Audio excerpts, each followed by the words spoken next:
just found something else really cool. Yeah, that'd be dry. This looks like a heat, but I'm not sure. It's probably heated, and I can see a fan, and I'm eager to go to the back and find out exactly how it looks, how many blades there are, etc. etc. Anyway. You're gonna struggle with that one. 1, 2, 3. I assume there are 5 blades, but it's probably gas heaters of some sort.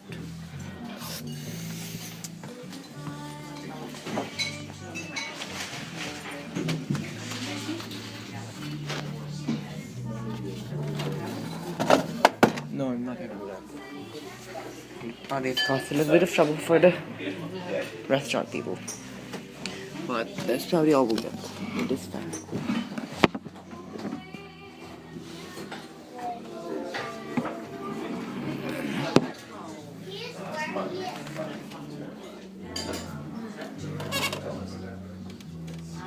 Wow, it's probably a 4 blade fan.